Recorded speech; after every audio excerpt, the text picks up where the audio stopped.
বিসমিল্লাহির রহমানির রহিম। আলহামদুলিল্লাহ, সমস্ত প্রশংসা আল্লাহ পাকের, এবং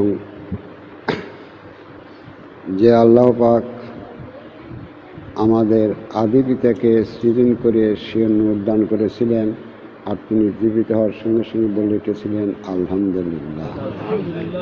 আমরা আজ অনাদিকাল পরে পৃথিবীতে মানুষ হয়েছি।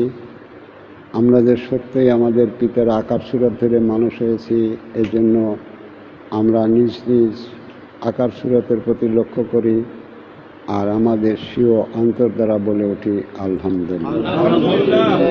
আর আমরা সেই নবীর শানে একবার দরুদ শরীফ পড়ি, যিনি খাতেমুন নবী, যিনি এই যুগের মানুষের জন্য মহরত দাতা, তিনার নামের উপর আল্লাহুম্মা সাল্লি আলা সাইয়্যিদিনা মুহাম্মাদ।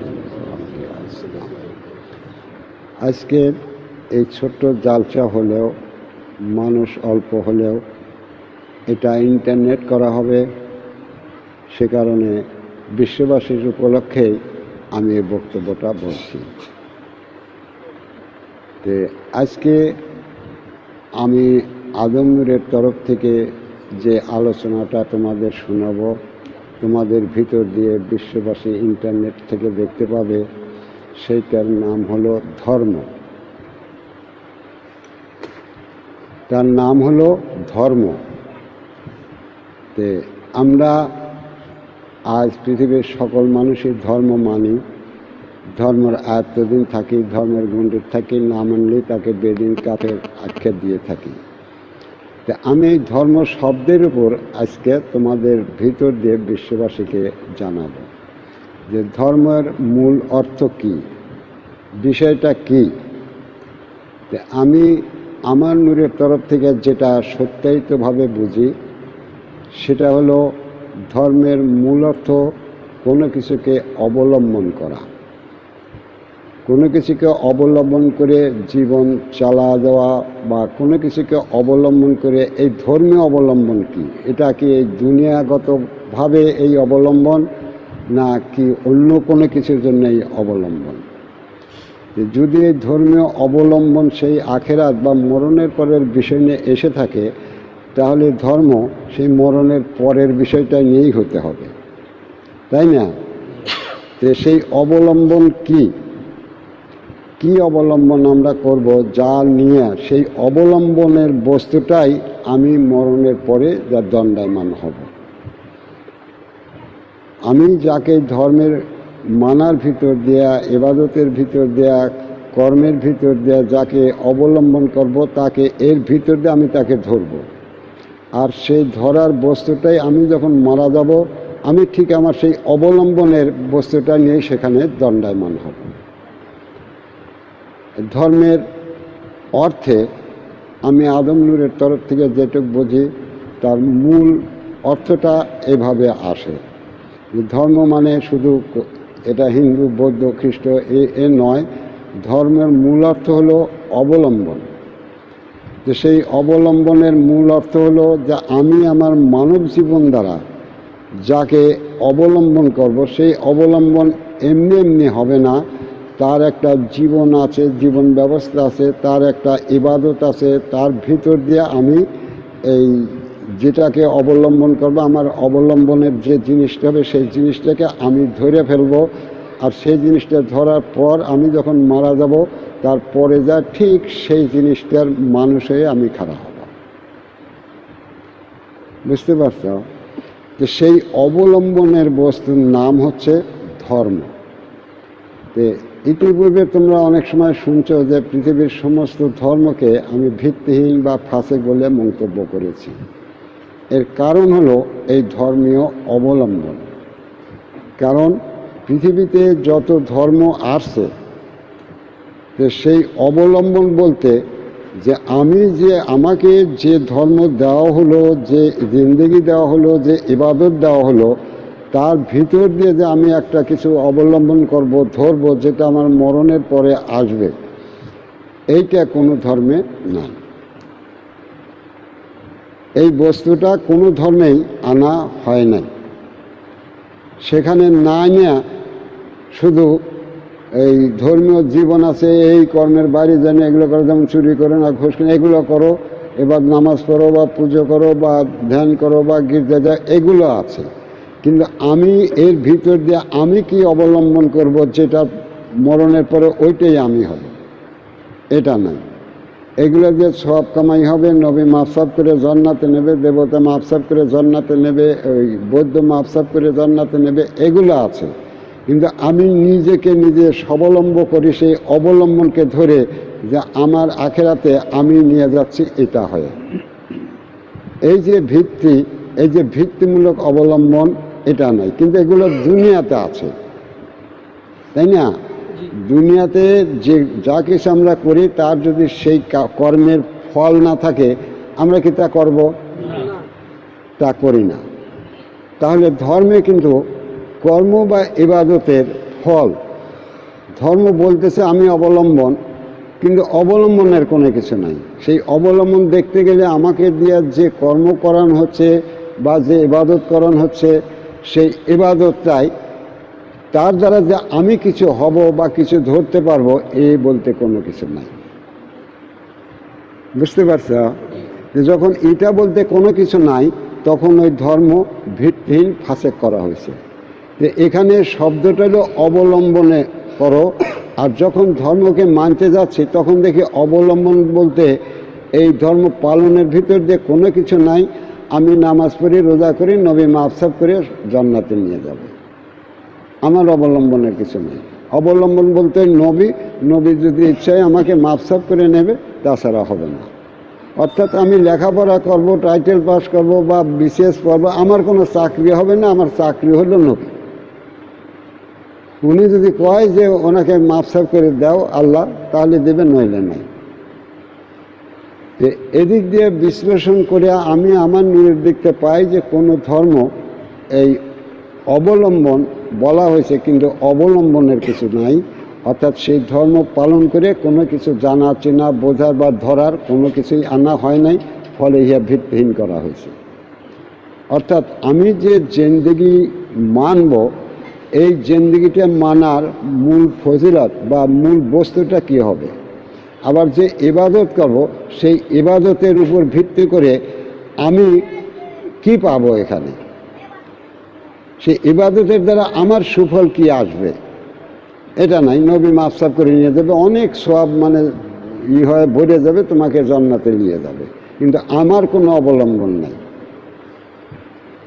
তো ইহা এমন যত ধর্ম আছে, এই অবলম্বনহীন ধর্ম, যে আমি আমার লেখাপড়া শিখে আমি ডিগ্রি ধরে আমি চাকরি করি, তো তেমনি যত ধর্ম এইরকম ধর্ম অবলম্বন, সেই অবলম্বনহীনতা নিয়ে আসছে, এর সকল ধর্মই ভিত্তিহীন, ফাসেক, মিথ্যা। বুঝতে পারছ? এর সকল ধর্মই ভিত্তিহীন, ফাসেক, মিথ্যা। কারণ আমি সেই জীবন ধরতে আসছি যা মানব জীবনের এই অবলম্বন, এই ধর্ম পালনের ভিতর দিয়ে আমি সেইটা ধরে নিয়ে, আমার হাতে ধরে নিয়ে আমি সেখানে পৌঁছাবো, এটা। কিন্তু সেইটা কোনো ধর্মেই আজ পর্যন্ত আনা হয়নি। বুঝতে পারছ? এছাড়াও বহু প্রমাণ আছে যে এটা কেন প্রয়োজনে মানুষের। এটা তো তোমাকে ধর্ম আসছে, ধর্মে আলোচনা হচ্ছে, সেই ধর্ম কি এটা বোঝানোর জন্য বলছি। তাহলে পারে যে ধর্মের অবলম্বনের কোনো কিছু নাই, ওই নবী মাফসাব করে নেবে, অমুকে মাফসাব করে নেবে, অমুকে মাফসাব করে নেবে, নিজের কিছু নাই। আমার ইবাদত হচ্ছে কি না হচ্ছে তারও কোনো বুঝপত্র পাওয়া যাবে না। কারণ আমি ইবাদত দ্বারা যদি কোনো কিছু ধরার থাকে বা পাওয়ার থাকে, তাহলে আমার সেই ইবাদত সঠিক হচ্ছে কি না হচ্ছে এটা জানা যাবে, তাই না? যে আমি কর্ম করছি, আমার কাজ ঠিক হয় নাই, তাই এটা হলো না। আমি জীবন ধরতেছি, সঠিক করতেছি, পবিত্র করতে, আমি পবিত্র হলাম বা সেই জিনিসকে পাওয়ার জন্য বা সেই জিনিস পাইলাম কি না পাইলাম, এটার যদি সঠিক জিনিস থাকে, তাহলে আমি বলবো যে না, এই কাজের দরুন আমি ফেলিয়ার হয়েছি, যে কারণে আমি এখানে যেতে পারলাম না, আমি ফেলার। তাহলে অবলম্বনের বস্তু থাকলে তা প্রমাণ হয় যে আমার এই কাজের ভিতরে আমি এটা আছে, জিনিসটা ঠিকই আছে, অথচ আমি আমার গাফিলতির কারণে এটা ধরতে পারলাম না। যে কথাগুলো কিছু কিছু খোকা বলল যে আমার গাফিলতির কারণে আমি আমার ডিগ্রিতে যেতে পারলাম না। কিন্তু যেখানে ডিগ্রি নাই সেখানের গাফিলতি আর অগাফিলতি এটা কিভাবে বোঝা যাবে? বুঝে আসে কথাটা? যেখানে আমার ধরার বা পাওয়ার কোনো কিছুই নাই, সেখানে আমার কাজের গাফিলতি না অগাফিলতি, বা আমি যা করছি তা সঠিক হচ্ছে না বেঠিক হচ্ছে, এইটা বোঝার মতো কি আছে? কিছু থাকবে কি? তাই কিছু নাই। তাহলে ধর্ম ভিত্তিহীন হয়েছে। বুঝতে পারছ? যখন আমার কাজের ভিতর দিয়ে আমার সেই কাজের কোনো সুফল বা কুফল কোনোটাই আমার জানার ভিতরে আসবে না, কোনোদিনই আসবে না, তাহলে ওই কাজের কিছু নাই, ওই কাজ ভিত্তিহীন হয়েছে। আর যদি ওখানে কোনো কিছু নির্ধারণ করা হতো যে এই কাজের ভিতর দিয়ে বা এই ইবাদতের ভিতর দিয়ে বা এই জীবনধারার ভিতর দিয়ে তুমি এমন একটা জিনিসের উপর যা দাঁড়াবে বা এমন তুমি বুঝতে পারবে, জানতে পারবে, দেখতে পারবে, তাহলে সেই জিনিসগুলো থাকতো, তাই না? তারপর যে করতো সে দেখতো যে এই জিনিসটা আমি কতটুকু আগেলাম বা কতটুকু পারতেছি না, তার বুঝে আসা চাই, তাই না? বুঝে আসতো। আর যখন কোনো বুঝে আসে না বা সেগুলো করেও কোনো কিছু হবে না, নবী মাফসাব করে নেবে, তাহলে এই কর্মের কোনো সুফল বা কুফল বলতে কিছু নেই। ইহা ভিত্তিহীন, ইহা প্রতারণা, ইহা ধোঁকা। বুঝে আসে? তাহলে যেখানে আমি সালাত আদায় করি, রোজা রাখি বা পূজা করি বা গির্জায় যাই, যেখানেই যাই সেখানে আমার বুঝে আনা বা জ্ঞানে আনার বা ধরার কোনো কিছু নাই, তাহলে পরে সেই কাজ আমরা যেটাই করি না কেন, পূজাই করি না কেন, নামাজে পড়ি না কেন, গির্জায় যাই না কেন বা বৌদ্ধের ইয়েতে যাই না কেন, সেখানে বুঝের কি আছে বা সেখানে সেই অবলম্বনের কি আছে? আছে কি কিছু? তাহলে এই কাজের দ্বারাও কি কিছু বোঝা যাবে যে আমার এগুলো সঠিক না ব্যাঠিক? কিছুই বোঝা যাবে না।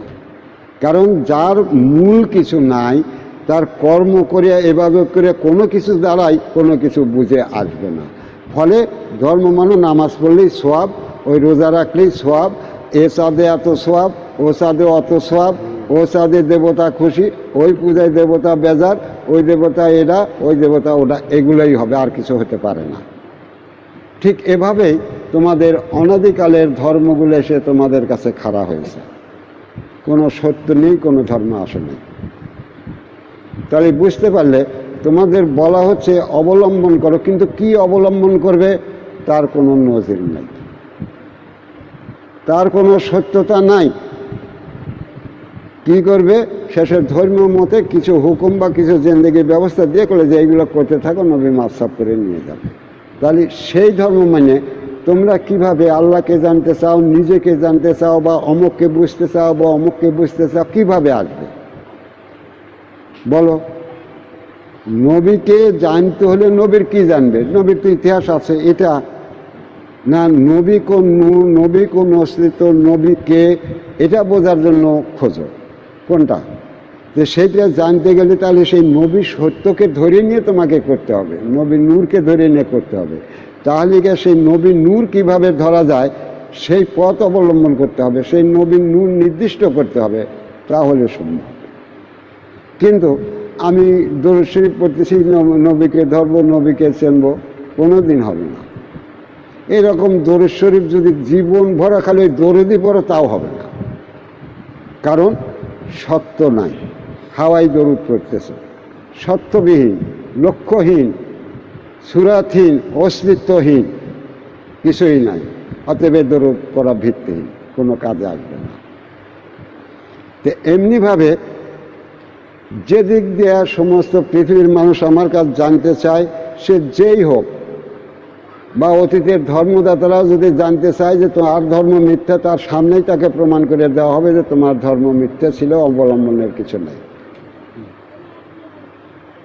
বুঝে আসে? এরকম বহু প্রমাণ এ সম্বন্ধেই আমার কাছে আছে। একভাবে না, তোমরা যেখান দিয়ে যুক্তি খাড়া করবে, যেখান দিয়ে তর্ক খাড়া করবে, সেখান দিয়ে তোমাকে ফয়সালা করে দেওয়া হবে যে এই ধর্ম ভিত্তিহীন, কোনো কিছু জানাশোনা নাই, কোনো কিছু ধরারও নাই, কোনো কিছু পাওয়ারও নাই। তোমার মানব জীবন নষ্ট হেতু এসব করা হয়েছে। সমস্ত মানব জাতির মানব জীবন নষ্ট করে দেওয়া হয়েছে এই ভিত্তিহীন ধর্ম দিয়ে। কোনো ধর্মের কোনো সত্য নাই।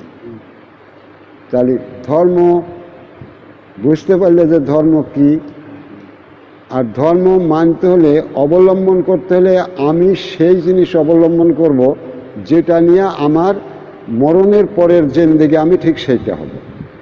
এমন নির্দিষ্ট কোনো কিছুকে অবলম্বন করা। যেমন আমি এই পথ দিয়ে লেখাপড়া শিখতেছি, এই পথের সর্বশেষ ডিগ্রিটা হলো BCS। আমি এই ডিগ্রিটা ধরলেই আমার যে বাকি জীবন থাকবে এই দুনিয়ার ভিতর, মান সম্মান সব কিছু নিয়ে আমি শান্তিময় একটা জীবন লাভ করব, তাই না? কিন্তু যদি এই ডিগ্রিটা না কামাই করতে পারি, তাহলে পৃথিবীর জিনিসটাকে ওই ডিসি বা এডিসি বা একজন ম্যাজিস্ট্রেট, ফার্স্ট ক্লাস ম্যাজিস্ট্রেট হয়, এটা কি কারো কপালে জুটবে? জোটে কি? তাহলে মনে করো ধর্ম তোমাদের সব মিথ্যাচার করেছে, সব ফাঁকিবাজি করেছে, ধোঁকাবাজি করেছে, প্রতারণা করেছে। যেমন অতীত যুগের ধর্মদাতারা করেছে, এই যুগে তোমাদের আলেমরা, পীররা, পুরোহিত, ব্রাহ্মণ, আল্লাহ সবাই তোমাদের সঙ্গে প্রতারণা করতেছে। সব ধোঁকাবাজ প্রতারণাকারী দাঁড়ায় আছে। কারো কাছেই তোমরা যে সেই অবলম্বন করবে, সেই অবলম্বনের নজির কারো কাছে নাই। বুঝতে পারছ? আর এর জন্যই তোমাদের ধর্ম মেনে কোনো সুফল নাই। কারণ যদি তোমার সেই ধর্মের ডিগ্রি থাকে, সেই ডিগ্রিতে পৌঁছার জন্য তোমার এই লেখাপড়া হয় বা সেই ইবাদত হয়, সেই কর্ম হয়, তাহলে তুমি বুঝতে পারবে যে আমি তো এইখানে যাইতে পারতেছি না, তাহলে আমার ঘাটতিটা কী। আমাকে যেই অঙ্কটা দেওয়া হচ্ছে, আমি তো এই অঙ্কটা করতে পারতেছি না, এ তো ফলে মিলতেছে না, তাহলে তুমি বুঝতে পারবে। কিন্তু অঙ্কই দেওয়া নেই, তুমি ফল মিলাবে কই থেকে? বলো, কিসে ফল মিলাবা? তাহলে এই ধর্ম আদম থেকে আজ পর্যন্ত কিভাবে এই মানব জাতিকে প্রতারণা করেছে, কিভাবে প্রতারণা করে চলছে, আজও চলছে, প্রকাশভাবে চলছে, যা এই মানব জাতি কিছুই জানতে পারে নাই।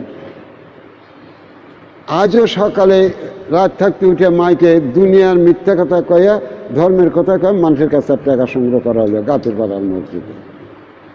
দুনিয়ার মিথ্যা কথা বলে বলে মানুষের কাছে টাকা নেওয়া হলো, খালি জান্নাত দেওয়া হলো, কবরের রুহানি ফায়েজ দেওয়া হলো, সব কিছু করে দেওয়া হলো, সমস্ত মিথ্যা কথা, যা ধর্মে কোনো কিছুই নাই।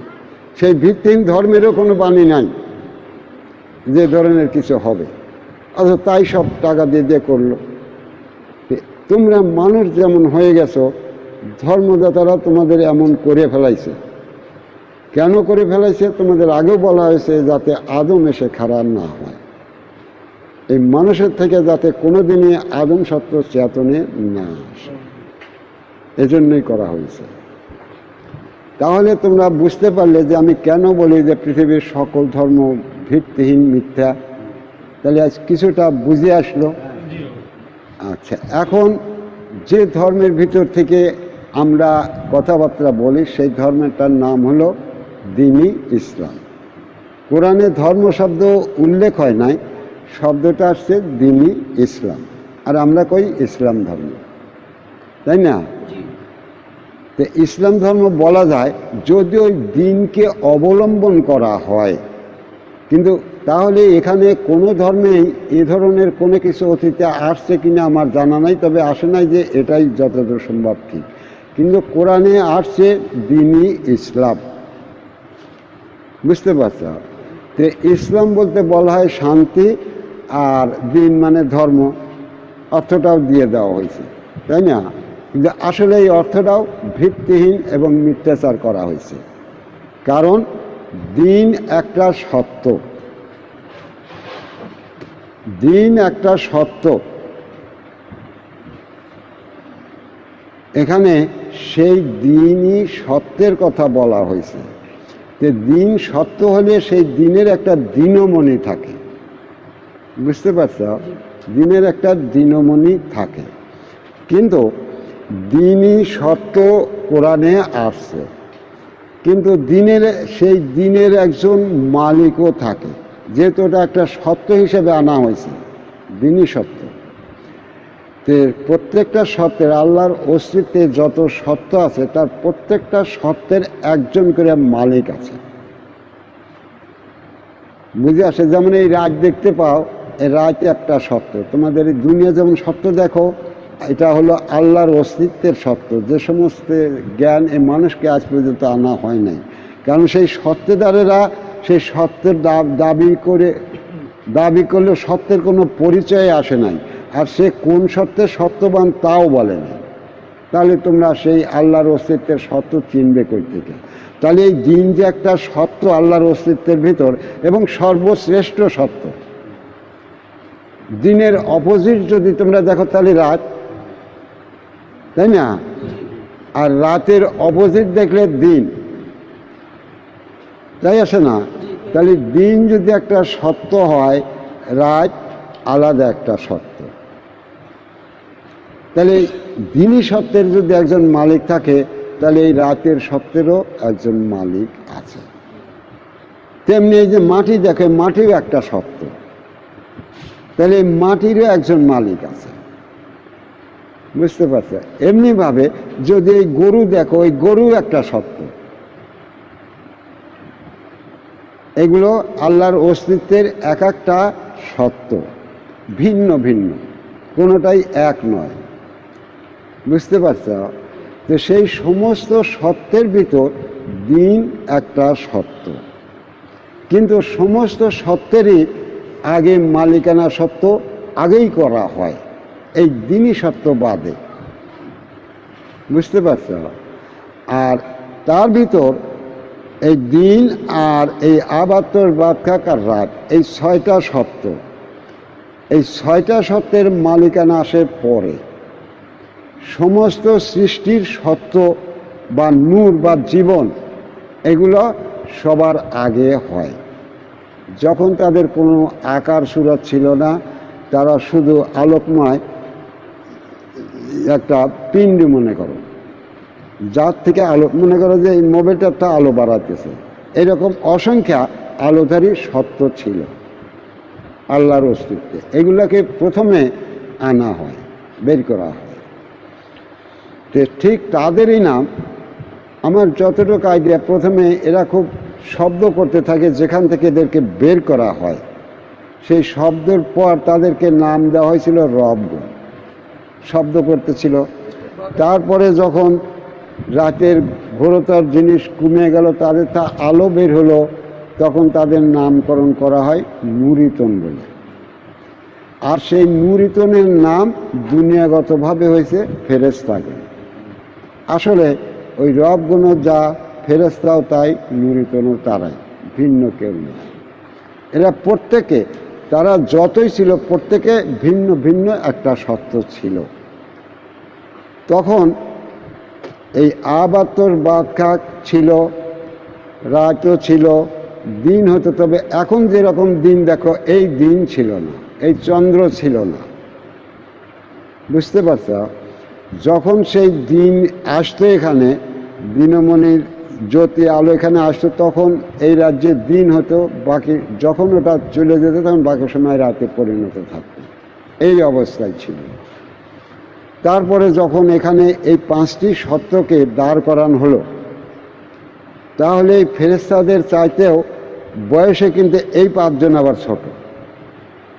বুঝে আসে? এই পাঁচজন, সেই পাঁচজনকে তোমরা চেনো, যাদেরকে আজরাইল, জিবরাইল, মিকাইল, মোকারম বলে জানো। এই পাঁচজনকে যখন খাড়া করা হলো এই পঞ্চসত্ত্বের মালিক হিসাবে, বুঝতে পারছ? এই পাঁচজন দাঁড়ানোর পরে তারপরে চিন্তা ভাবনা আসলো এই দিনই সত্ত্বে। এই দিনই সত্য হলো এই সব কিছু আল্লাহর অস্তিত্বে যখন হয়ে গেল, তখন থাকলে এই দিনই সত্য, যার দ্বারা এখানে দিন করা হলো। এই জগতের ভিতরে দিন এবং রাত প্রতিষ্ঠা করা হলো। তাহলে এখানে একটা দিন হলো, একটা রাত হলো, তাহলে দিন আলাদা একটা সত্য এসে খাড়া হয়ে গেল। কিন্তু এই সত্যটা সম্পূর্ণরূপে আল্লাহর নিজস্ব সত্য। এটা এই সেই নুরিতনদের ভিতরও না, এই 5 জনের ভিতরও না, এটা আল্লাহর নিজস্ব সত্য। সেই নিজস্ব সত্যকে সত্যদার করতে আল্লাহ এই আদম সৃজন করল। আদম সৃজন করে তিনি নিজেই সেই আদমকে তৈরি করেন এবং তার ভিতরে নিজ নূর দিয়ে তেনাকে খাড়া করেন। তেনাকে খাড়া করার পর এইখানে যে দিন প্রকাশ করা হলো, এই দিনের মালিকানা সত্ত্ব এই আদমকে করা হয়। বুঝে আসলো? এই দিনের মালিকানা সত্ত্ব এই আদমকে করা হয়। এর মূল কারণ হলো যে দিনমণি থেকে, যে বেলায়েত থেকে দিন এসে, আলো এসে এই পৃথিবীতে, এই সৃষ্টি জগতে এই দিন করা হয়, ঠিক সেই নূরের থেকে এই আদমকে সৃজন করা হয়, করে এই দিনের মালিকানা সত্ত্ব আদমকে দেওয়া হয়। বুঝে আসে? আদম হলো এই দিনী সত্ত্বের মালিক। তাহলে সেই দিনী সত্ত্বের মালিক, তারপরে যখন সেই আদমকে নিয়ে গোলমাল শুরু হয়, সব মিলে যখন গোলমাল তার বিরুদ্ধে চলে যায়, তখনই এই গোলমালগুলো তৈরি হয়। বুঝতে পারছ? সেখানে যখন তাদেরকে এই মানব জীবনে এই আদমকে মেনে নেওয়ার কথা হয়, তারপরে তারা তখন চিন্তা ভাবনা করে যে এই আদমকে আমরা কিছুতেই মানতে পারি না। কালকে বানাইলো এই মাটি মুটি এটা সেটা দিয়ে আদমকে বানাইলে, এখন তাকে আমরা মানিয়ে চলবে, এতকাল ভরা রয়েছে, এত জ্ঞানী, অত অমর তমক, এটা হয় না। বিরোধটা সেখান থেকেই লাগে। তারপরে যখন এই মানব জীবনে এই আদমকে মেনে নেওয়ার কথা হয়, তখনই তারা দেখলো যে বিপদ তালিত, সেখানে গেলে এই আদমের হুকুম আমাদের মানতে হবে, মানতে হবে না। তখনই তারা কৌশলে আল্লাহর সেই হুকুমতকে উপেক্ষা করে নিজের একটা সিদ্ধান্ত তৈরি করে। সেই সিদ্ধান্তই হলো যে তাদের যখন মানব জীবন হবে, তখন তাদের এই মানব জীবন হবে, ওটা আলাদা একটা যুগ করে দিতে হবে, আলাদা একটা যুগ দিতে হবে তাদের জন্য, এটা দিতে হবে। আর সেই যুগে এই আদমের কোনো অবতার বা আদমের কোনো কিছু থাকবে না। বুঝতে পারছ? তাহলে সেই দিনী সত্যকে বাতিলে ফেলে দেওয়া হলো। তাদেরকে আল্লাহ পাক বলার পরেও তারা এটা মানল, কিছুতেই মানল না। না মানার পরে অনেক কাদাকাটি, অনেক কিছু হওয়ার পরে শেষে আল্লাহ বলল, তথাস্তু, তোমাদের তাই রায় করা হলো, তাই হবে। তাহলে আদম অবতার বন্ধ হয়ে গেল, যুগ 2 ভাগে, মানব জীবনের ভিতর 2 ভাগে ভাগ হয়ে গেল। আর তারা সামনের দিকটাই চেয়ে নিল। তাহলে পরে সেই যুগ চলে আসলো, সেই নুরিতন ফেরেশতারা সবাই তাদের জাতের ভিতর দিয়ে মানব জীবনে আসলো। তারাই এখানে নবী হিসাবে দাবি করে এই সমস্ত অপকীর্তি ঘটালো।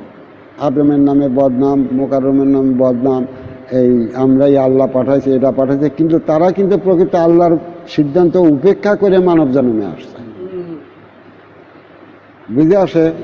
তারাই যারা সেই আল্লাহর সেই সিদ্ধান্ত যে ওখানে যে সব আদমকে মেনে নেবে, সেই আদমকে মানবে না বলে তার এই মানব জীবনের শুরুর আগেই তারা সেই আল্লাহর কাছে কান্দাকাটি করে, আল্লাহ তোর পারেও বুঝেছিল, তারপরেও না মেনে কান্দাকাটি করে সেই যুগ ভাগ করে নিয়েছে। এবং আদমের অবতার, তারা যতদিন এই মানব জীবনে আসবে, তাদের জাতিদের যতদিন মানব জীবন হবে, মানব জীবনে একটা লোক থাকা পর্যন্ত আদমের অবতার হবে না। আদম কিছু বলতে পারবে না, করতে পারবে না। তাহলে ভাগ হয়ে গেল এবং আদমকে শেষে ফেলে দেওয়া হলো। তাহলে শেষে যদি ফেলে দেওয়া হয়, তাহলে সমস্ত সেই 5 জন মিলে এবং সমস্ত নুরিতন বা ফেরেশতাদের মিলে এক যুগ আসলো। আর আদমকে একদিক ফেলে দেওয়া হলো, কারণ এটা একঘরিয়া হয়ে গেছে তাদের কাছে, তাদেরকেও না দেওয়ার পরে এ মানব জন্ম শুরু হলো। সেখানে এসে তারা এই সব কিছু যা কিছু করলো সব মিথ্যা করলো। তার ভিতর বৃহত্তর মিথ্যা হলো এই ধর্ম, সমস্ত মানব জাতিকে বেকুব বানা দেওয়া। আর তাহা সীমানা করা হলো সেই আউয়ালকে নিয়ে এবং আখের মরণের পরের জগৎকে নিয়ে। এই সমস্ত জগতের ভাষা এনে এই মানুষকে শুনিয়ে মানুষকে বেকুব করে দেবে। এমনি মানুষ কিছু জানবে না, তারপরে এগুলো যে কোনো মানুষই যাতে কোনো সীমানায় অতিক্রম করতে না পারে।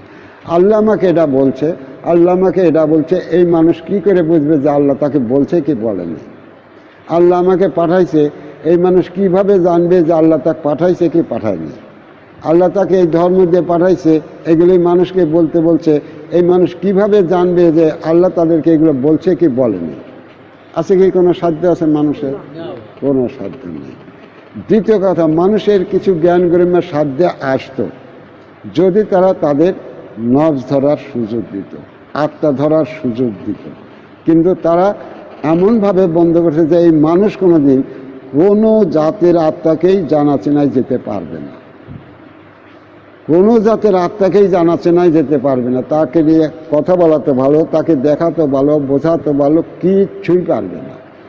সবাই সবার আত্মার ঘরকে তালা দিয়ে বন্ধ করে দেওয়া, এই মানুষ কিছু জানতে পারবে না। তোমরা কিভাবে সেই আত্মাকে জানবে বলো? তাহলে আদম বন্ধ হয়ে গেল। এখন নবুয়তের যুগের ভিতর সব চলে গেল, বা রাতের যুগের ভিতরে সব চলে গেল, আদম পড়ে গেল দ্বীনি যুগের পালা, এক যুগে একজন। কিন্তু হজরত মুহাম্মদ সাল্লাল্লাহু আলাইহি সাল্লাম তিনিও রাতের যুগের শেষ ভাগ। তিনি হলেন সবার নেতা, সেই তাদের, তিনি হলেন রাতের যুগের শেষ ভাগ। কিন্তু তিনি সব ধর্ম বাদ দিয়ে, দিন আসে নাই, এই দ্বীনি ধর্মের মালিকও আসে নাই, তিনি কোরআন মারফিক এই দ্বীনি ইসলাম নামে ধর্মের সূত্রপাত ঘটালেন। বুঝতে পারতে হবে, তিনি কিন্তু এই দ্বীনের মালিকও নন, কিছুই নন, কিন্তু তিনি সেই রাতের যুগের ভিতরে, রাতের যুগের শেষে তিনি এই দ্বীনি ইসলাম নামে ধর্ম কোরআনে উল্লেখ করলেন। আর তার যে সমস্ত সত্যগুলো আনলেন, সেই সত্য সব সেই দ্বীনি মালিকের সত্য, যা অন্য কারণ নয়। ফলে তিনি ধর্ম এখানে বললেও কিন্তু এর ধারে কাছে যাওয়ার কোনোই ক্ষমতা এ মানুষের থাকল না। যেমন ফার্স্টে রয়েছে যে হেদায়েত, আল্লাহর তরফের হেদায়েত। কিন্তু আল্লাহর মনোনীত সৃষ্টি যখন আদম, তখন আল্লাহর তরফের হেদায়েতও আদমের কাছে। বুঝতে পারছ? কিন্তু সেই হেদায়েতেরই শর্ত বা ব্যাখ্যা কেউ জানল না, সেই হেদায়েতও আসে না। ইমান আনো, কোথায় ইমান আনবে? কিন্তু ধর্মটা কিন্তু দ্বীনি ইসলাম। তাহলে দ্বীনের যে দিনমণি, ইমান যদি আনতে হয় সেখানে আনতে হবে। কিন্তু সেই দিনমণিওয়ালাই নাই, তারা ইমান আইনে দেয় কে? তাহলে ইমান আনার ঘর শূন্য, হেদায়েত শূন্য হয়ে গেল। এখন রব খুঁজে পাবে কোনে? যখন দিনমণি নাই, তো শব্দ কিসে করে? দিন কি শব্দ করতে পারে? শব্দ করতে পারে এই দিনের যে নূর, সেই এই দিন তার শব্দ করতে পারে না। তাহলে সেই দিনমণি নাই, তাহলে তার রব পায় কোনে? অতএব রব মানে আল্লাহ, আর কিছু নেই। সালাতি বা কোনে পায়? কারণ সেই দিনমণি থাকবে, সেই দিনমণি যে আকার সুরতের অস্তিত্ব ধরবে, সালাত তো সেইটা হবে, যেহেতু ধর্ম তো দ্বীনি ধর্ম। তাহলে এগুলো খুঁজে তোমরা কোথায় পাবে? তাহলে কোনো কিছুই নাই। তাহলে এই দ্বীনি ইসলাম আসলেও যার কোনো কিছুই আজ পর্যন্ত এখানে আসে নাই, সব কিছু ভিত্তিহীনভাবে চলছে। আর যদি সত্যিকারের দ্বীনি ইসলাম তখনই খাড়া হতো, তাহলে পারে যেমন তোমরা আজে বললে শিয়াবাদ, সুন্নিবাদ, মুজাহবাদ, পীরত্ববাদ, এগুলো কিভাবে আসতে পারে বলো? আমি মুর্শিদ আমির, আমাকে চেনে কেউ, বা আমি যদি এখানে নাও থাকি, তোমরা চেনো না চেনো, আর একজন যদি এসে কাজে আমি মুর্শিদ আমির, আমি কি তাকে ছেড়ে দেব? তুই মুর্শিদ আলী কিসের উপর দ্বারা? আমি তো এর উপর দ্বারা, তুই কিসের উপর দ্বারা? কত না? তাহলে এই দ্বীনি নূরের বা এই দ্বীনি ইমানি নূরের যদি মালিক কেউ থাকতো, তাহলে ইসলামের শিয়াবাদ আর সুন্নিবাদ হয় কোথা থেকে? কারণ যে মানুষ যখন এই হেদায়েত গ্রহণ করবে, তখনই সে এই জাতের একজন মানুষ। তার আর শিয়াবাদ সুন্নিবাদ কি থাকে? এর অনেক আগে বলা হয়েছিল যে আজকে আবার পুনরাবৃত্তি করা হচ্ছে যে যদি তোমার আজকে জন্ম হলো, তুমি যেমন একজন জন্মগত মানুষ, 1,00,000 বছর পরে যা যদি এইরকম একজন মানুষের জন্ম হয়, সে ওই জন্মগত মানুষ নাকি সোনা মানুষ হয়ে যাবে? সোনা মানুষ হবে না।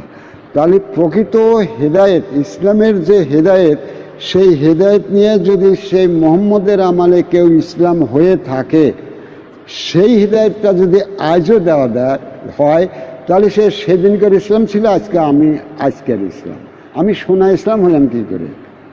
কারো জন্ম আসে বা কোনো ধর্ম আসে সোনার উপরে? হয় না। এ সম্পূর্ণ মিথ্যাচার করা হয়েছে, কারণ এর হেদায়েতে আসে না। সেই দিনের উপর যে দায়িত্ব নিয়ে যে আমি ইসলাম হয়েছি, ওই দিনেরকে অবলম্বন করে, ওই দিনের অবলম্বন করে আমি দিনই ইসলাম।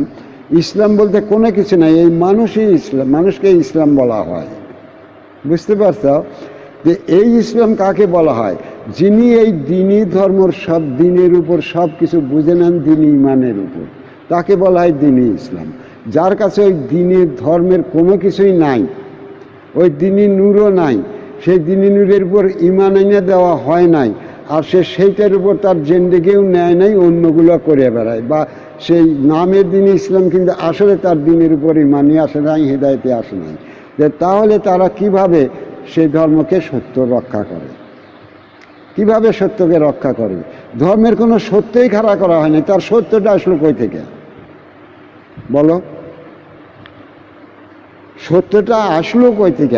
যদি ধর্মের কোনো সত্য খাড়া করা হয়, আর সেই সত্য যদি সেই মুহাম্মদ বা তার পরে এসে কেউ ধরে, বা সেই সত্য নিয়ে যদি দিন ইসলাম হয়, আর সেই সত্য নিয়ে যদি আজও কেউ দিন ইসলাম হয়, এর ভিতর শিয়া আর সুন্নির প্রভেদটা কি থাকে বলো?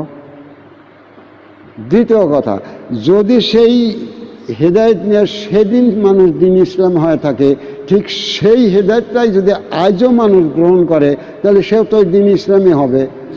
তাহলে লা মুজাহাব আর সুন্নি মুজাহাব নয়,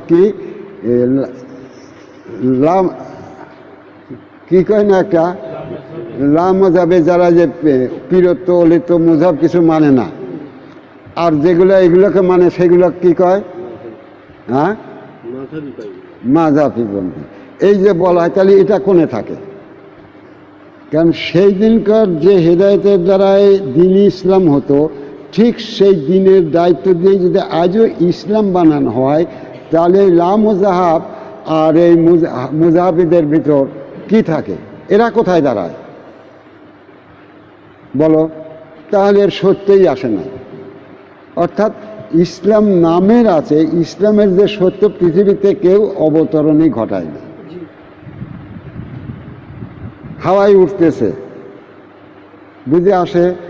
তাহলে যখন সেই দিনের কোনো হেদায়েত আসে নাই, সেই দিনের দায়িত্ব নিয়ে কাকুরেও ইসলাম করা হয় নাই, কেউ সেই দিনই ইসলাম হয় নাই কোনো মানব, তাহলে দিনই ইসলামকে পৃথিবীতে অবতরণই করানো হয়নি। অতএব তার সালাত কায়েমও নাই, তার স্বীয় রবের ধর্মও নাই, তার স্বীয় ইমানি নূরের পরীক্ষা দেওয়ার ইমানি নূর ধরারও ধর্ম নাই। তাহলে সত্য ইসলামে নাই।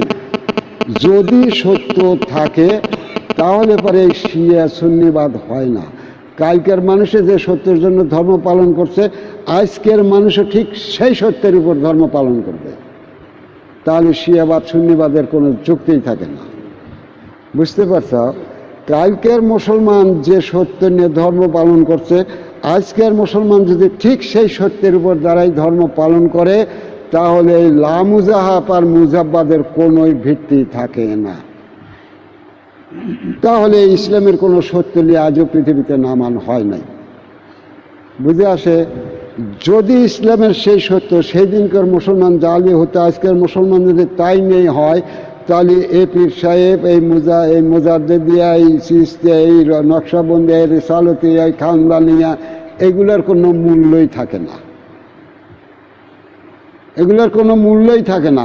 তাহলে ইসলাম কোনো সত্য নিয়ে নাজিল করা হয় নাই বা পৃথিবীতে নামান হয়নি, যে কারণে যেটা খুশি সেইটাই সেই করতেছে আমরাও ইসলাম। আর ইসলামের যদি সেই দিনই সত্য ইসলামের কাছে থাকে, তাহলে পীরের থেকে যখন আসছিল তখনই করতে যে বেটা তুই মুনাফিক, তুই ইসলাম নস। তুই ইসলাম নস। বুঝে আসে? তাহলে ইসলাম দিনই ইসলাম নামে অবলম্বনের ধর্ম আসছে, কিন্তু আসলে এই দিনই ইসলাম পৃথিবীতে অবতরণই কেউ করাতে পারে না। ওটা কোরআনেই রয়েছে। বুঝে আসে?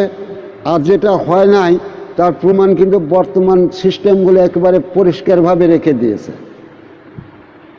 যে যদি এ সত্য হয়, আমি যদি আমির সত্য হই, তাহলে দ্বিতীয় আমির নামে আমির হতে পারে, কিন্তু এই জ্ঞান গরিমে নিয়ে এই ডিগ্রি নিয়ে খাড়া হতে পারবে না, সে অন্য কিছু নিয়ে বলতে পারে। তা আমি যদি সেই ইসলাম সত্য হই, তাহলে তুমি পীর সাহেব কেডা? এই ইসলামে তো পীর হতো না, কেডা তুমি বলো, তুমি কোন কোরআনের ইসলাম? অবশ্যই সে ধরে বসত। তাহলে ইসলামের কোনো সত্যই আসে নাই, যে কারণে যার যা খুশি তাই করে বেড়াচ্ছে। ইসলামের সত্য ছিল, সত্যই দিনই ধর্ম, কিন্তু দিনের মালিকই আসে নাই। তাই এই দিনের হদিস দেবে কেডা? কারণ কোনো সত্যদারী সত্যের পরিচয় নিয়ে দাঁড়ায় নাই। প্রত্যেকটা নবী সত্যবান ছিল, প্রত্যেকটা রসুল সত্যবান ছিল, কিন্তু তারা তো তাদের সত্যের পরিচয় গায় নাই। তোমরা যেমন দুনিয়াতে সত্য দেখো না, আমার 5 বিঘা জমি আছে, বাড়ি আছে, 5টা ঘর আছে, দোকান আছে, এগুলো তোমাদের সত্য না।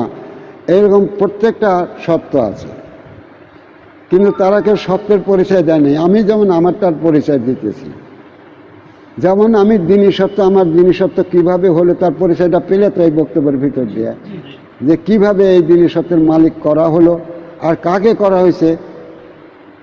কাকে করা হয়েছে? কারণ সেই দিনী নূর থেকে যার ভিতরে নূর প্রবেশ করানো হয়েছে, যে দিনী নূর থেকে দিন প্রকাশ করা হয়, বুঝতে পারছ? সেই দিনী নূর যার ভিতর দিয়ে, তাকে দিয়ে দিন দিয়ে এই সৃষ্টি জগতের যে দিন হয়, সেই দিনের মালিকানা সত্য তাকে করা হয়েছে। আর মূল যে দিনের মালিক, তিনি হলেন যাকে তোমরা আল্লাহ বলে জানো। তিনি আলাদা একটা জগতের মালিক হয়ে রইলেন, যে জগৎকে বলা হয় আল্লাহর খাস জগৎ বা জগতে বেলায়েতি বা সূর্য জগৎ, সেই জগতের নাম। বুঝতে পারছ? তাই বলে আদম আল্লাহ হয়ে যায় নাই, তবে আল্লাহরই সব কিছু নিয়ে আদম, তাই না? তাহলে তোমরা বুঝতে পারলে যে আজ পর্যন্ত এই দ্বীন-ই ইসলাম যে ধর্ম, সেই ধর্ম এই পৃথিবীতে অবতারই করানো হয় নাই। এই সর্বপ্রথম সেই দ্বীন-ই ইসলামকে অবতরণ করাতেছে আদম নূর, যে ওই সত্যের মালিক। অতএব এর সামনে দাঁড়ানোর কারো পথ নেই, এর সামনে দাঁড়ানোর কোনো পথ নাই। বুঝে আসে? কারণ যখন দিনের সত্য নিয়ে গান গাওয়া হয়, তখন পীরের সত্য এমনি ম্লান হয়, রাত হয়ে যাবে, কিছু থাকবে না। যখন দিনী সত্য নিয়ে গান গাওয়া হবে, দিনী নূরের গান গাওয়া হবে, তোমাদের এই শিক্ষার আলেমরা ব্যাপাকে এমনি হুড়া উঠে যাবে। ওই ইসলামের কাছে এই ইসলাম নিয়ে দাঁড়াতে পারবে না, যদিও কোরআন পড়ে থাকে। কোনো ক্ষমতা নাই এই দিনী ইসলামের সত্যতার কাছে তার ওই জ্ঞান নিয়ে দাঁড়ানো। এই দিনী সত্য নিয়ে যখন দাঁড়াবে, তখন কোনো ফেঁকাবাদের কোনো খাওয়া নাই। তখন দেখবে যে তারা সব দোচকি হয়ে গেছে, পরিষ্কার দেখতে পাবে। কারণ এই দিনকে যে অবলম্বন করবে, সেই জ্ঞান মরণের পরে মানুষ হবে, এই আদম সুরাত ফিরে পাবে। নইলে বাকি কোনো ধর্ম অবলম্বেই এই আদম সুরাতের ধর্ম পাবে না। কারণ এই দিনী ধর্মের, এটা দিনী সুরাত, এটা রাতের সুরাত না, এটা দিনের সুরাত, দিনী নূরের সুরাত, ইহা আল্লাহর খাস সুরাত। বুঝে আসে? ইহা আল্লাহর খাস সুরাত। তাহলে আল্লাহর সুরাত দেওয়া হয়েছে আদমকে, আল্লাহর স্বীয় নূর দেওয়া হয়েছে আদমকে, আল্লাহর স্বীয় রব দেওয়া হয়েছে আদমকে। যেহেতু সে নূর যেখানে দেওয়া হয়েছে, রব সেখানে চলে গেছে। তো এটা আদমকে দেওয়া হয়েছে, এটা যাই কোরআন প্রমাণ করুক, কিছুটা আছে। তো এখন যদি বলা হয় যে, যেমন যে এটা যদি হয় আর এটা যদি আদমকে দেওয়া হয়, তাহলে এবার মুহাম্মদরে কি দেওয়া হলো? সে তার সমকক্ষে আসে কি নিয়ে? তার পরিচয়টা ঘটাও। দ্বিতীয় কথা, একে এটা করেই দ্বীনি সত্যের মালিকানা দেওয়া হলো। তাহলে এই দ্বীনি সত্য কয়টা আছে যে একে দিয়ে আবার আরেকজনকে দিল, বা এই একই সত্যের মালিক দুই তিনজনকে দিয়ে গোলমাল আল্লাহ বাধা দিল, তাই না? আচ্ছা, তাহলে আদম আল্লাহর সুরাতি আদম। এখন যদি বলা হয় যে হে মোহাম্মদ, হে ঈসা, তুমি কার সুরাতি? তুমি কার সুরাতি? বলো, উত্তর দাও এবার। তুমি যে এই জীবনটায় আছো, তুমি যে এখন এই আকার সুরাতের জীবনটায় আছো, এটা কার সুরাতে তুমি আছো? এই সুরাত। তাহলে মোহাম্মদ উত্তরটা কি দেবে? ঈসা উত্তরটা কি দেবে? লূত উত্তরটা কি দেবে? যদি বলো আদম সুরাতি, তাহলে সেই আদম গন্ধম খায় অপরাধী হলো কি করে? যার ভিতর স্বয়ং দ্বীনি নূর বসে রয়েছে, সে গন্ধম খেলে অপরাধী হলো কি করে? আর সে মাটির মানুষ হয়ে গেল কি করে? বলো। তাহলে গোটাল অতীত মিথ্যাচার করেছে, মানুষকে ভুল বুঝে। কারণ এই মানুষের বললাম যে অধিকার নাই, তাদেরকে সেই ফেলে দিয়ে তাদেরকে ভুল বুঝা আদমের শত্রু তৈরি করে দেওয়া হয়েছে। মানুষ অবুঝে এগুলো করে যাচ্ছে। যে পীর এই গানগুলো গাইতেছে ওই কিতাব পড়ে পড়ে, সে পীরকে বলে তুমি কোন সুরাতি? তুমি কোন সুরাতি? এই সুরাত কে পেয়েছিল? কাকে এই সুরাতে আনা হয়েছে? মালিককে এই সুরাতে, তাই না? তাহলে পারে এবার তোমরা বুঝতে পারলে, যখন কোনো সত্যকে তার সত্য নিয়ে খাড়া হয়, তখন সেখানে যা কিছু থাকুক, যত বড় হয়েই থাকুক, তাকে উল্টা দিতে তার একটুকু বাধে না। ওই সত্যের অন্য যত কিছুই থাক, তাকে উল্টা দিতে একটুকু বাধে না। কারণ 1400 বৎসরের ইসলামকে উল্টা দেওয়া হচ্ছে যে এ সমস্ত ভিত্তিহীন মিথ্যে ইসলাম। ইসলামকে এই দুনিয়াতে না মানিয়ে হয় না। অর্থাৎ সেই দ্বীনি ইসলাম যাকে বলে, বা সেই দ্বীনের সত্য, সেই দ্বীনকে অবলম্বন, সেই ধর্ম পৃথিবীতে অবতরণই করানো হয় না। যা করানো হয়েছে সব ভিত্তিহীনভাবে। তাই তোমরা ধর্ম পালন ভাবো সেই ভিত্তিহীনভাবে, কোনো সত্য যেখানে নাই। আর যেগুলো তোমাদের বলা হয়, এই নামাজ পড়তে পড়তে, দৌড় পড়তে পড়তে নিজেকে বোঝা যাবে, নবী বোঝা যাবে, আল্লাহ বোঝা যাবে, যারা এগুলো বলে তারা সম্পূর্ণ মিথ্যা বলে আর মানব জাতিকে প্রতারণা দিচ্ছে। তারা প্রতারক। কোনোদিনই কোনো মানুষ এটা জানতে পারবে না। কারো ক্ষমতা নাই, সে যেই হোক, অনাদিকাল করার পরেও জানতে পারবে না। তাহলে তোমরা বুঝতে পারলে যে ইসলাম কি, আর ইসলামে কি হয়েছে। ইসলামে কি হয়েছে? যে সেই দ্বীনি ইসলামকে, সেই দ্বীনি ইসলামের দ্বীনি নূরকে এই পৃথিবীতে অবতরণ করাচ্ছে আমি আদম নূর। এর আগে দ্বীনি ইসলাম অবতরণ হয় না। আর যখন হয় নাই, তখন তার সত্য পৃথিবীতে নাই। তাই সেই হাওয়াই ইসলামের উপর যার যা খুশি সে সেইটাই বলতেছে। তাই যারা আগে আসছে তার কাছে এই আমরা সে, তোরা আবার কেন, তোরা শোনা মুসলমান, একথা বলে সাহস পেতেছে। কিন্তু আজকে বলুক তারা, তুই শিয়া কি না হলে তোর আসল কি, তাই বাইর কর, আসল বাইর কর। তুমি লা মুজাহাবি, তুমি মানো না মুজাহাব, ভালো কথা, ওটা বানোয়াট হয়েছে, মানলে না। কিন্তু তোমার সেই সত্য কি আছে, সত্য ইসলাম কি আছে, সেটা বাইর করো, তাই না? তোমার সেই দিন যে সত্য, সেই দিনকে যে অবলম্বন করে নিয়ে পথ গ্রহণ করে, তার উপর হেদায়েত গ্রহণ করে, তাকে বলা হয় দ্বীনি ইসলাম। তুমি কিসের উপর নিলে? তোমার সেই হেদায়েত দানকারী কে ছিল? সে কি সেই আল্লাহর রায়বার, মনোনীত রায়বার, যে আল্লাহর তরফের হেদায়েত নিয়ে এসে তোমাকে ইসলাম বানাইছে, এই দ্বীনের সত্যদার? তুমি জানো এই দ্বীনি সত্যের মালিক কে ছিল? তোমরা যেভাবে দেখতে চাও এই মালিকানা সত্য ওখানে দেখান যাবে, কোনো অসুবিধা নেই। আরও কী কীভাবে হয়েছে তারও সব কিছু ইতিহাস দেওয়া হবে, যেভাবে চাও সেইভাবে। তোমরা এই মোহাম্মদের শুরু থেকে আখের পর্যন্ত জানতে চাও, দেওয়া হবে। ঈশ্বর জানতে চাও, দেওয়া হবে। মুসার জানতে দেওয়া হবে। ইয়ার জানতে দেওয়া হবে। মোকাররমের চাও, আজরাইলের চাও, মিকাইলের চাও, যেখানটা জানতে চাও সব দেওয়া হবে। এই নুরিতন ফেরেশতাদের জানতে চাও, দেওয়া হবে। তোমরা মানুষ কারা তাও দেওয়া হবে। আর এই সত্যদাররা কারা তারাও দেওয়া হবে। এই সত্যদাররাই এই মানব স্বরূপে আসছে।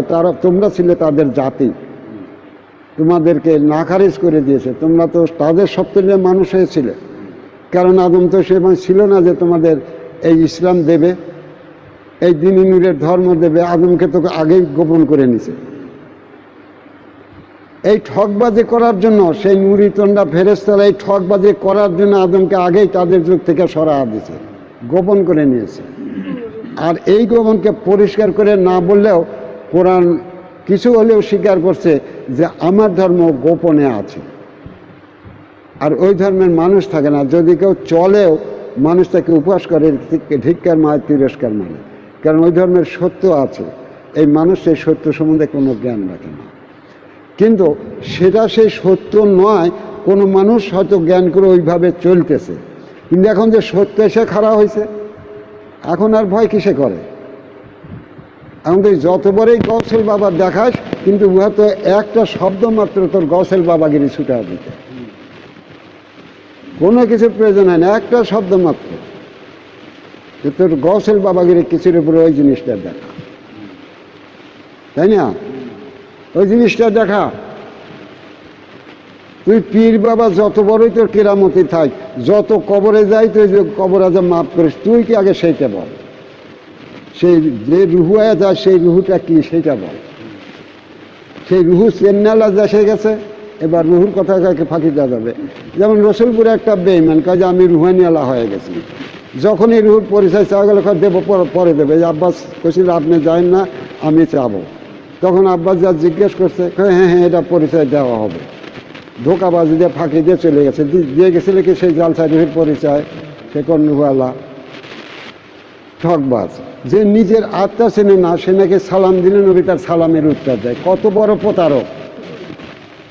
সেই প্রতারক লে কোথায় যাবে? সে নাচানাচি করে, যা প্রকাশভাবে বলা হয় যে সে প্রতারক। বুঝে আসে? যে নিজের আত্মার খবর দিতে পারে না, সে রুহানি আলা হয়ে গেছে, রুহানি ফায়েজ দাতা। বলো কত বড় প্রতারক! কিন্তু ওর জানা ছিল না যে এখানে রুহুর মালিক এসে গেছে। এই বক্তব্যের সাথে তোমাদের একটা জিনিস বলাই, হয়তো কোনোদিন বলছিলাম, কুড়িগ্রামে যখন আমি এসব করি না, তখনই ওখানে নামে ও ছেলেটা বিয়ে পাচ্ছিল, নামটা ভুলে গেলাম। আমি আবার ওই মন্টুর দোকানে বসে বসে খাতা লিখতাম। আর সে করতেছে যে আমি এসব আর কিছু করি না, সব রুহানিতে করি। আমি লিখতেই ছিলাম, তারপরও করতেছে যে এসব বাদ দিয়ে দিছে, এসব আমি ধরাছে আমি রুহানিতে করি। এবার 3 বার যখন বলছে তখন খাতাটা বন্ধ দিয়ে মনটা করলাম যে 3টে চা আছে। ও সাতটার নাম, সাতটার বসো, চা খাও। চা বানা দিল। দেখো তাহলে তুমি এসব করো না, সব রুহানিতে করো। হ্যাঁ। আমাদের শোনো, দিনের বেলায় আসমানে যে সাদা না, সাদা সাদা ওটা কি দেখো? ওটা সূর্য। এবং দেখো ওই একটা সূর্য প্রতি সেকেন্ডে মিনিটে এইরকম তোমার অসংখ্য মিলম মিলম এই রুহুকে জন্ম দেয়। বুঝতে পারছো? ওই একটা সূর্য প্রথম মুহূর্তে প্রতি সেকেন্ডে লক্ষ লক্ষ মিলম মিলম এই রুহুকে জন্ম দেয়, নইলে তোমরা ফসল পাবে না। বুঝতে পারছো? ওই একটা সূর্য দেখছো তো? হ্যাঁ দেখছি। এইরকম লক্ষ লক্ষ সূর্য, এইরকম লক্ষ লক্ষ সূর্য একটু দয়া পাওয়ার জন্য এই মানুষের পাও মালিশ করে, পায়ে ধরে। দেখছো কি জগৎটা? আর মুখে কথা নেই। তুমি কি সেই মানুষকে দেখছো? যেই রকম লক্ষ লক্ষ সূর্য, মিলম মিলম সূর্য একটু দয়া পাওয়ার জন্য, একটু মহব্বত পাওয়ার জন্য, একটু ভালোবাসা পাওয়ার জন্য সেই মানুষের পায়ে তেল মালিশ করে। দেখছো কি সেই মানুষকে চেনো? আর কোনো কথা নাই, কথাগুলো রিপোর্ট করা আবার লিখে নিয়ে ওই যে গেছে, তারপরে আর আমার সাথে দেখা হয় না। যে তোমরা মানুষ ছিল না, আদম ছিল না, তাই সব প্রকার আদমকে গোপন করে দিয়ে সব প্রকার ধোঁকাবাজি পৃথিবীতে আনা হয়েছে। তাহলে তোমরা বোঝো যে কোন মানুষের সাথে এসে সঙ্গ নিয়েছ। বুঝে আসে? কোন মানুষের থেকে ধর্ম নিয়ে পালন করতেছ, তারই একটা সুরুজ হওয়ার জন্য। লক্ষ লক্ষ সূর্য তেল মালিশ করে আর তোমাদের প্রত্যেককে তার একটা একটা সুরুজ তৈরি করার ধর্ম দেওয়া হয়েছে। এইরকম এক একটা দিন প্রতিষ্ঠা করার ক্ষমতার ধর্ম দেওয়া হয়েছে। ওই পীর সাহেব হওয়ার ধর্ম নয়, ওই নবী হওয়ার ধর্ম নয়। বুঝে আসে? তাহলে তোমরা তোমাদের জীবনটা কি করবে এবার বোঝো। তোমরা নয়, ওখানেই এক পীর সাহেব জিজ্ঞেস করছিল যে আপনি কয়জনের দেবেন? পৃথিবীতে যতজন চাই তার প্রত্যেককে দেওয়ার ক্ষমতা আমি রাখি। তার প্রত্যেকটা মানুষকে সূর্য বানানোর ক্ষমতা রাখি, সূর্য মানুষ বানানোর ক্ষমতা রাখি। একজন দুইজন নাই, সমস্ত পৃথিবীর মানুষ যদি বলে যে আমি এই সূর্য মানুষ হব, এই আদম হব, সমস্ত পৃথিবীর মানুষকে এই আদম সুরাতের জীবন কায়েম করার সমর্থ রাখে। আর সমস্ত পৃথিবীর মানুষ যদি এই আদম সুরাত নিয়ে আখেরাতে যায়, আল্লাহর রাজত্বে একটুকু কম নাই যে তাদের সুখ শান্তি একটু কমে যাবে। বুঝে আসে? আবার যদি দুইজন মানুষও যায়, তাও তাদের কোনো কিছুতে কোনো ঘাটতি থাকবে না। কিন্তু এখানটাই হতে হবে সেই সূর্য মানুষ। তাই সূর্য মানুষ হতে গেলে সূর্যকে ধরেই হতে হবে, অন্য কারো কোনো ক্ষমতা নাই। বুঝে আসে? যাই হোক, তোমরা 1 মাস ভরা রোজা করছো। অল্প বলতে চাইছিলাম, তাও আমাদের ইমাম সাহেব বললো যে এটাও ইন্টারনেট করব। তাই বিশ্ববাসীর উপলক্ষেই এই বক্তব্যটাও করা হলো, যেহেতু ইন্টারনেটে গেলে বিশ্ববাসী দেখবে, সেটা তোমাদের মাধ্যমেই করা হলো। তাই রাত যাই হোক, তোমরা 1 মাস ভরা কষ্ট করেছো, তপস্যা করেছো, সিয়াম সাধনা করেছো। আর সিয়াম সাধনাই নিজের সাধনা, নিজেকে সঠিক করার জন্য, সত্য করার জন্য এ সাধনা। আর এটা তোমরা রাখো, তোমরা যে কয়জনে আমার থাকো, যেখানেই থাকো, কখনই নিজেদের ভাতৃদের প্রতি কোনো রকম হিংসা, নিন্দা বা রাগ গোসা এটা করতে না যাও। আমি কিন্তু তাদের খাতির করব না, অহেতুক যদি তোমরা ভাইয়ের ক্ষতি করতে লাগো। আর এমন কোনো ক্ষমতা জুটবে না যে তুমি আমার একটু সই ব্যতীতকে এই সূর্য ধরার রায় পাও। যদি তাই হতো, তাহলে মোহাম্মদের কত না যে ওই মানুষের রবের কাছে আশ্রয় চাও, ওই মানুষের আল্লাহর কাছে আশ্রয় চাও, ওই মানুষের মালিকের কাছে আশ্রয় চাও। মোহাম্মদের এই শিক্ষা দিত না। বুঝে আসে? তাহলে তোমরা এটা সতর্ক থাকো, তোমরা সবাই ভাই, সবাই ভাই, সবাই স্বীয় সূর্য মানুষ হওয়ার জন্য ধর্ম পালন করো। বুঝে আসে? সত্যের ধর্ম পালন করো, বিনা সত্যে নাই। নামাজ পড়লাম অনেক সওয়াব, এই ধর্ম না। পূজা করলাম দেবতা নিয়ে যাবে, এটা না। আমি মানুষ হব, আর মানুষ হয়ে কবরে যাব, আর মরণের পরেও এই মানুষ হয়ে দাঁড়াবো। আমি সেই অবলম্বনের ধর্ম পালন করি। আর সে অবলম্বন এখান থেকে আমাকে সংগ্রহ করতে হবে, মরণের পরে নয়। কারোর দয়ায় কোনো আদম সুরাতের জীবন পাওয়া যায় না। বুঝে আসে? এটা ছিল জেনারেলি জীবন, এটা ছিল সেই সত্যের দ্বারা জীবন চলে। এখানে কারো সত্য নাই, সেই সত্যদারদেরই সত্য। তাই তারা আদমকে গোপন করে দিয়ে তাদের সত্য পৃথিবীতে মিথ্যাচার করে কায়েম করেছে। আর সেই মিথ্যাচার সকল পরিবর্তন করে দিয়ে সকল সত্যের রূপ মানব জাতিকে দেখা।